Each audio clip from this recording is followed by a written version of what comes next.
America ਤੇ ਇਸਰਾਈਲੀ ਜੰਗੀ ਤਿਆਰੀਆਂ ਦੇ ਈਰਾਨ ਉੱਤੇ ਨਵੇਂ ਹਮਲੇ 6 ਰੋਜ਼ ਤੱਕ ਜਾਰੀ ਹਮਲਿਆਂ ਵਿੱਚ ਸ਼ਹਾਦਤ ਦੀ ਤਾਦਾਦ 1045 ਹੋ ਗਈ। तोहरान में सुबह सवेरे जोरदार धमाके कुम नवाही इलाके में मुख्तलिफ फौजी तंजीबात को निशाना बनाया गया।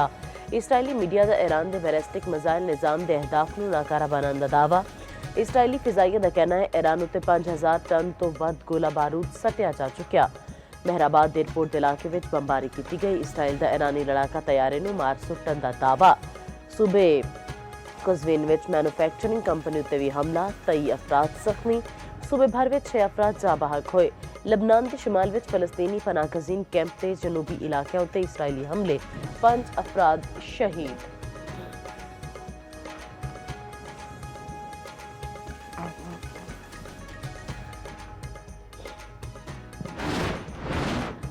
ईरान उत्ते इराकी कुर्दा ने जमीनी हमला शुरू कर दिता। अमरीकी हुक्काम का दावा आखिया हजारा कुर्द सरहद पार करके ईरानी इलाके में दाखिल हो रहे हैं। अमरीकी अखबार न्यूयॉर्क टाइम्स का कहना है अमरीकी CIA वालों कुर्दां नूं असलहा फराहम किया गया है।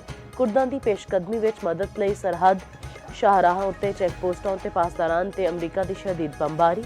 ईरानी खबर एजेंसी दी कुर्द जंगजुआं दे ईरान विच दाखले दी खबरां दी तरदीद। रूसी मीडिया के मुताबिक ईरान ने इराकी कुर्दां उत्ते मुबैना हमला किया जिहदे नाल इन्हां दे ठिकानिਆਂ विच अग भड़क उठी। अमरीकी सैनेटर्स की अक्सरियत ने ट्रंप की ईरान के खिलाफ फौजी मुहिम की हिमायत कर दी। अमरीकी सैनेट में ईरान उत्ते हमले रोकने लई सदर ट्रंप उत्ते दबाव पाने की करारदाद मुस्तरद। 100 रुकनी अमरीकी सैनेट में करारदाद 43 के मुकाबले में 53 वोटां तो मुस्तरद। करारदाद डेमोक्रेटिक ते रिपब्लिकन सैनेटर्स वालों पेश की गई। करारदाद में मुतालबा किया गया कि ईरान उत्ते हमले रोके जान। इन्हां हमलियां लई कांग्रेस की मंजूरी ली जाए।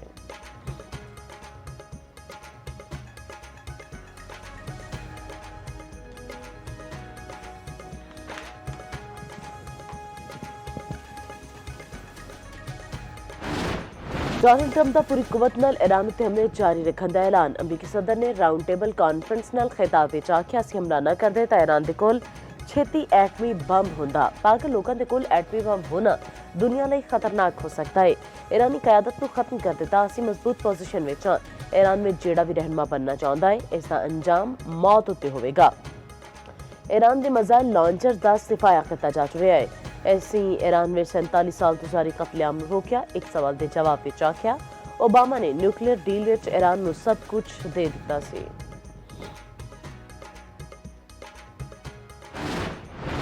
अमरीकी आबदोज ने बहराहिंद विच ईरानी बहरी जंगी जहाज डबो दिता।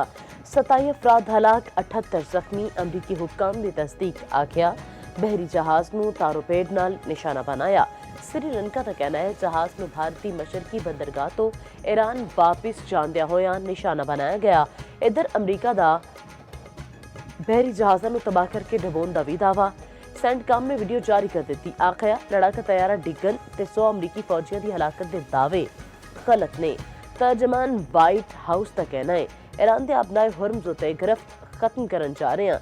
ईरान में अमरीकी ज़मीनी अफवाज दाखिल करन दा इरादा नहीं। ईरान का तुर्किया विच भी बैलिस्टिक मिसाइल हमला। तुर्क वजारत दिफा का मिसाइल तुर्क हदूद विच आने तो पहले ही मार सुट्टन का दावा। मलबा बखेरा रूम के नेड़े तुर्क कस्बे विच डिग्गिया। कोई जानी नुकसान नहीं होया। तुर्क वजीर खारजा का ईरानी हम मनसब नाल राबता। तुर्किया उत्ते बैलिस्टिक हमले उत्ते एहतजाज रिकॉर्ड करवाया। तनाज़े नूं फैलाण तो गुरेज का मशवरा। ईरानी वजीर खारजा का कतरी वज़ीर आज़म मुफ्तान अब्बास अराक्ची ने आख्या ईरान ने मिसाइल हमले कतर नहीं अमरीकी तनसीबात उत्ते कीते। कतर दा ईरान तो फौरी हमले रोकन दा मुतालबा।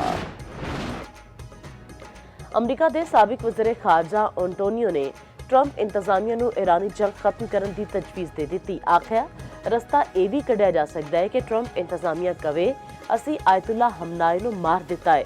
ट्रंप इंतजामिया आखी असी ईरान के न्यूक्लियर ते मिसाइल प्रोग्राम नूं कमजोर कर दिता है। ट्रंप इंतजामिया मुस्तकबिल ईरानी अवाम उत्ते छड़ देवे। दूजे पासे बरतानवी खुफिया एजेंसी MI6 के सरबराह जान सवार जद का कहना है ईरान के खिलाफ गैर जरूरी जंग लड़ी जा रही है। तोहरान वालों पेश की हमले का कोई खतरा ही नहीं सी। पाकिस्तान स्टॉक मार्केट विच तेजी। 100 इंडेक्स विच 2.2% वाधा। इंडेक्स ਵਿੱਚ 3400 ਤੋਂ ਵੱਧ ਪੁਆਇੰਟਸ ਦੀ ਤੇਜ਼ੀ 1,59,212 ਦੀ ਸਤ੍ਹਾ ਉੱਤੇ ਟ੍ਰੇਡਿੰਗ।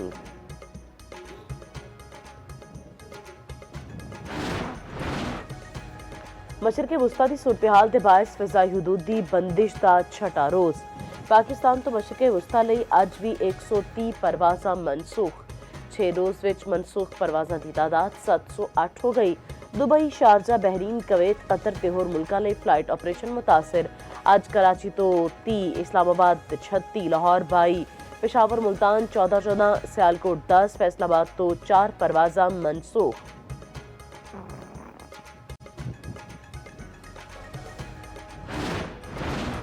अफगान तालिबान ते फितरतुल खारिज के खिलाफ पाक अफवाज का ऑपरेशन गज़ब लिल हक। पाक फौज की कामयाबी फिजाई कार्रवाई। कंधार में अफगान तालिबान का ब्रिगेडियर हैडक्वार्टर्स 205 कवर तबाह। सिक्योरिटी जराये के मुताबिक पाक फौज ने अफगान तालिबान के इम्यूनेशन डिपोज नू भी निशाना बनाया। अफगान तालिबान नू भारी फौजी नुकसानां का सामना है। ISPR वालों दूजे मीडिया नू ब्रीफिंग दी जाएगी।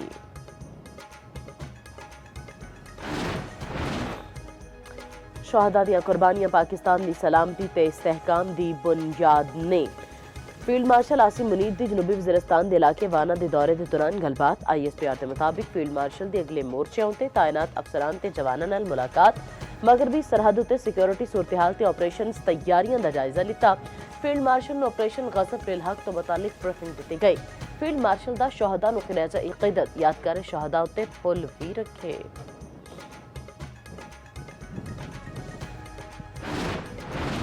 पाकिस्तान की अस्करी कामयाबी ते दिफाई सफारतकारी का आलमी एतराफ। भारतीय जरीदे दी हिंदू के मुताबिक मई की जंग में कामयाबी ते अमरीकी सदर की फील्ड मार्शल की पेशरियाई पाकिस्तानी दिफाई सनत लई सूनमंद साबित हुई। सऊदी अरब तो दिफाई मुआहदे ते इमारात के नाल बेहतर ताल्लुकात ने पाकिस्तानी दिफाई बरामदात नू तेज कर दिता।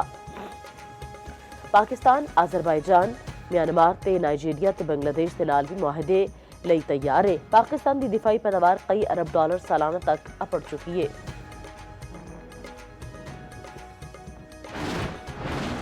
सुप्रीम कोर्ट के हतमी फैसले के बाद आईनी अदालत में मुतवाज़ी अपील दायर नहीं की जा सकती। सुप्रीम कोर्ट के 12 सितंबर 2024 के हुक्म के खिलाफ दायर नजरसानी दरखास्त मुस्तरद।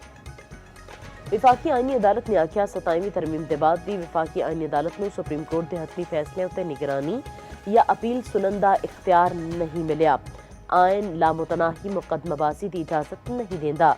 कानूनी जंग का किधरे न किधरे एहतमाम जरूरी है।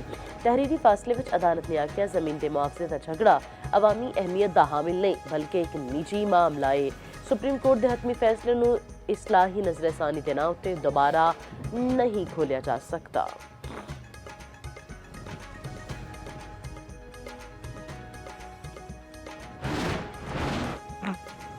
इस्लामाबाद विच बलदियाती इंतखाबात विच ताखीर। इलैक्शन कमिशन ने वज़ीर दाखिला नू ज़ाती हैसियत विच तलब कर लिया। Chief election commissioner Sikandar Sultan Raja की सरबराही विच 5 रुकनी बेंच की समात। सैकटरी दाखिला नू तौहीन कमिशन का नोटिस जारी।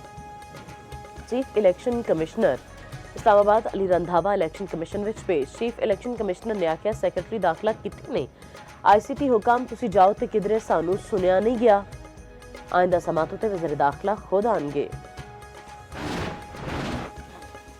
बेमामा ते मां प्यो की शफकत तो महरूम बच्चियां लई अहम इकदाम। वज़ीर आला पंजाब ने रहमत कार्ड की मंजूरी दे दी। बेमामा नू 1 लाख ते यतीम बच्चियां नू 25,000 रुपए मिलणगे। पहले मरहले में 50,000 तो वध घरां दी इमदाद की जाएगी। वज़ीर आला पंजाब रहमत कार्ड प्रोजेक्ट का आगाज ईद के फौरन बाद होगा।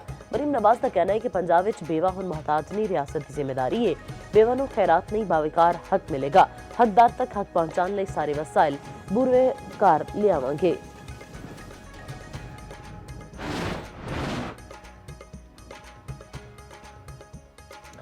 वज़ीर इत्तलात पंजाब अज़मा बुखारी दी KPK हुकूमत उत्ते शदीद तनकीद। आख्या उधार रमजान गुजर गया हाले तक KP हुकूमत ने रमजान पैकेज की तकसीम शुरू नहीं की। सोहेल अफरीदी रमजान पैकेज की इमदादी रकम की तकसीम नाल लाइल्म ने।